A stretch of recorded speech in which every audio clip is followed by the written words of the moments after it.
By placing a clip of cartridges in the receiver, by using an ammunition belt, or by using a magazine.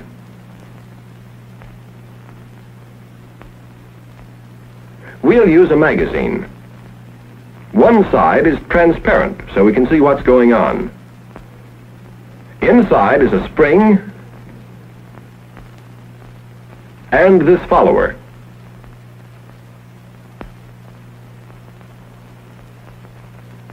As the cartridge is put in from the top, the spring is compressed. As the next round is inserted, the first one is pushed down and the spring is further compressed. The spring, of course, keeps pushing the cartridges against the top.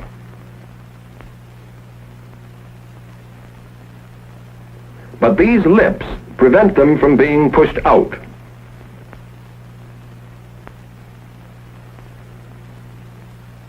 A cartridge can be removed only by sliding it forward like this.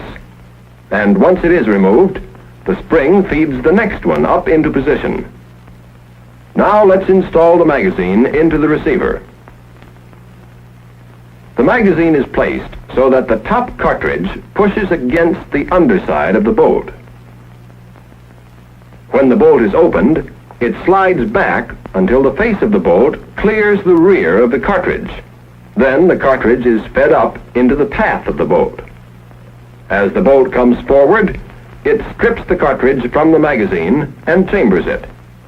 And the spring in the magazine moves the next cartridge up into position. Now, each time the bolt is opened, a cartridge is waiting to be chambered.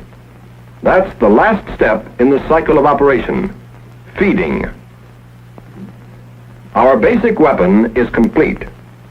It will perform all 8 steps of the cycle of operation. Let's take them in sequence. First, there's chambering, placing the cartridge in the chamber. Next is locking, securing the bolt in place behind the cartridge. Then firing, squeezing the trigger so the firing pin will fire the cartridge. Unlocking, freeing the bolt from the barrel. Next, extraction and ejection, withdrawing and throwing out the empty case. At the same time, cocking, preparing the firing mechanism to fire again. And feeding, placing the next round in position for chambering. Then the cycle starts over again. These are the 8 steps any small arms weapon must perform each time it fires a cartridge.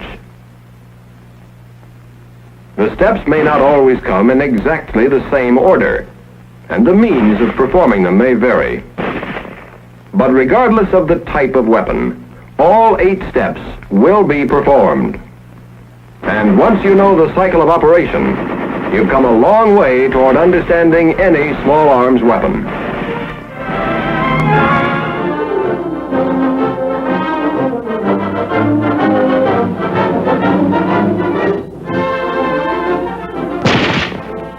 A manually operated weapon will fire each time the bolt is operated and the trigger is squeezed.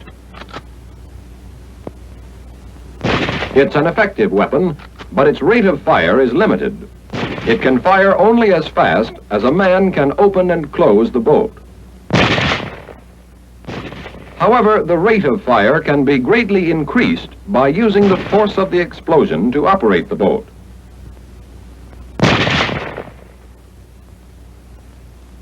When a cartridge is fired, a very high gas pressure is built up inside the case. This pressure pushes the bullet out through the barrel and also pushes in all directions. 3 ways have been developed to use this force to operate the bolt. The first way is by gas operation. If some of the gas is tapped off to operate the bolt, we get a gas-operated weapon.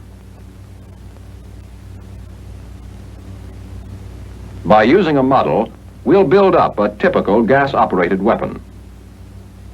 When a weapon is fired, the bullet is moved through the barrel by the expanding gas, To tap off some of the gas behind the bullet, we'll drill a hole in the barrel. This hole is called the gas port. Now, when the bullet passes the gas port, some of the gas will escape through the port. To make use of this gas, we'll direct it into a gas cylinder.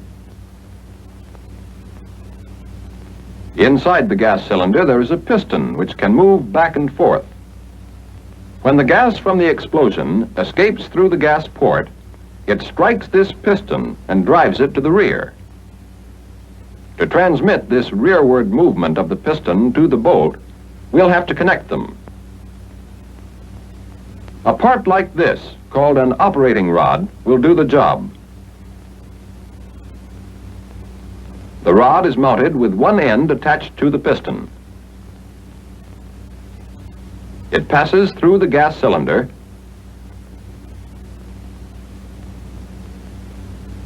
and the other end is attached to the bolt. The operating rod has a slot to unlock the bolt.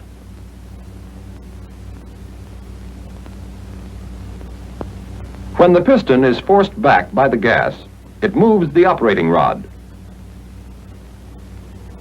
The operating rod moves back alone a short distance before opening the bolt. This gives the bullet time to leave the barrel, and when the bolt opens, no dangerous gas will escape to the rear.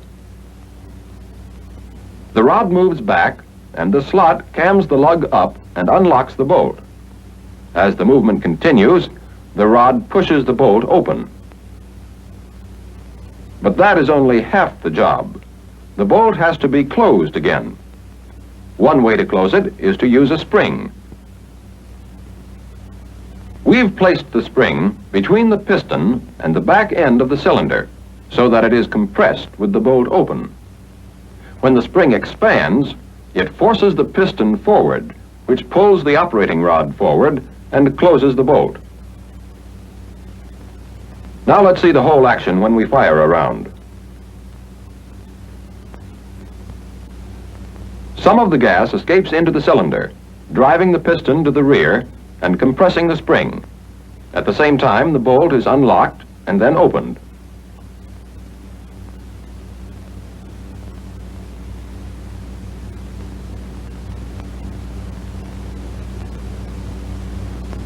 Then the return spring takes over and forces the bolt forward.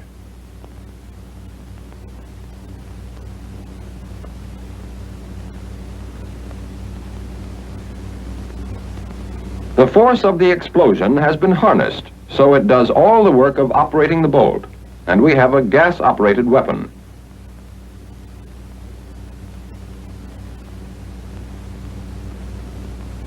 Gas-operated weapons, such as the BAR or the M1 rifle, can always be identified by a gas cylinder somewhere under the barrel.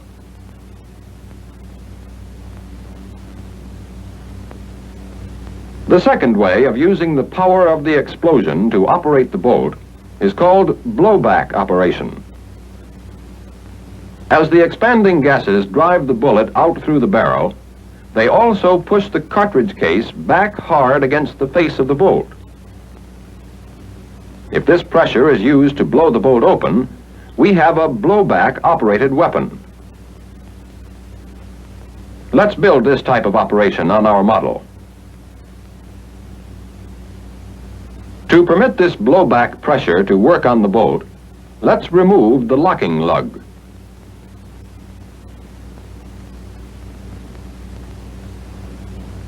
Now we'll have to fill up this notch and install a guide lug on the bolt.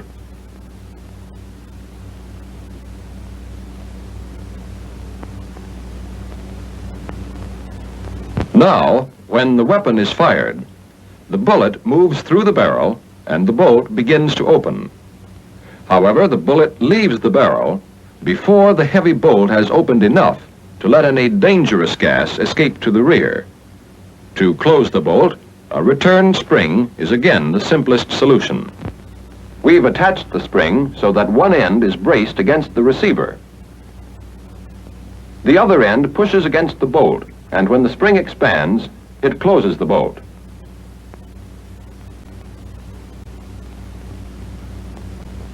Now, let's see what happens when we fire a round.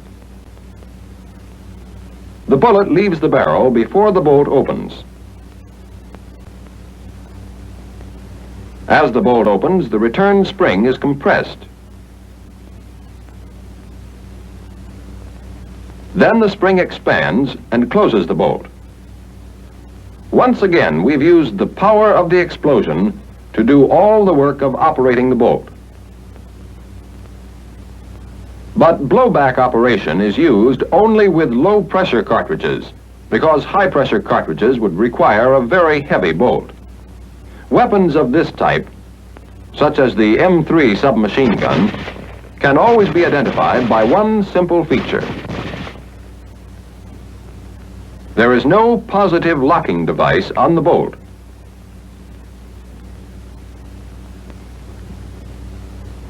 The third way of using the gas to operate the bolt is called recoil operation. As you know, most weapons recoil or kick against the shoulder of the man firing. If we use this movement to operate the bolt, we'll have a recoil-operated weapon.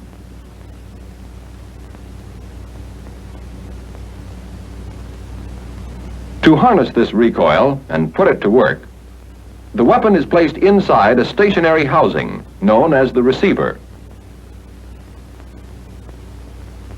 The part originally called the receiver now becomes the barrel extension.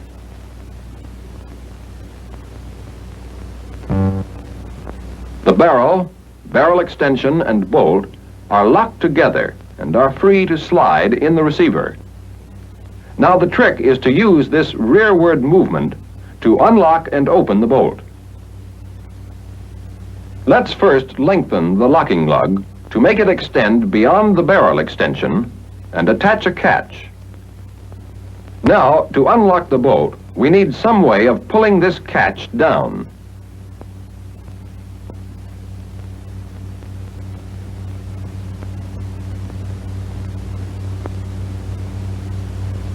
This cam will do the job.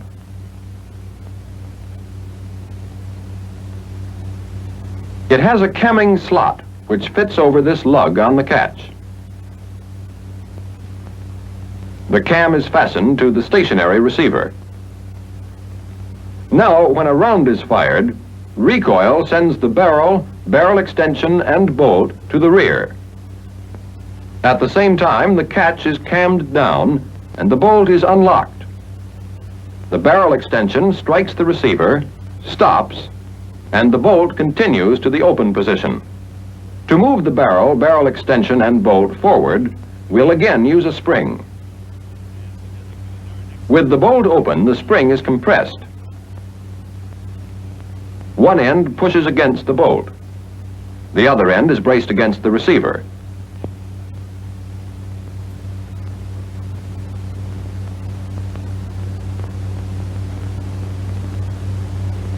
When the spring expands, it first closes the bolt, then pushes the barrel and the barrel extension forward.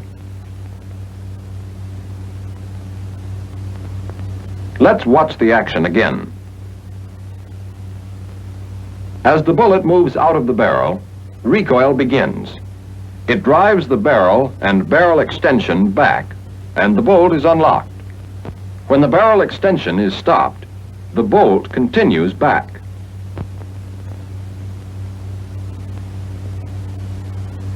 When the bolt is fully opened, the return spring takes over. It first pushes the bolt closed.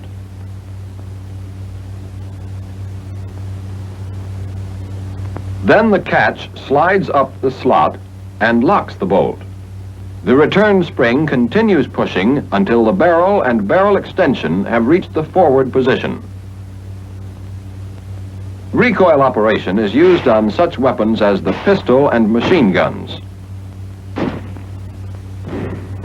If you see the barrel of a weapon moving back and forth inside the receiver during firing, you can be sure it's recoil operated. Remember, there are 4 types of operation: manual, and the 3 types that use the force of the expanding gas.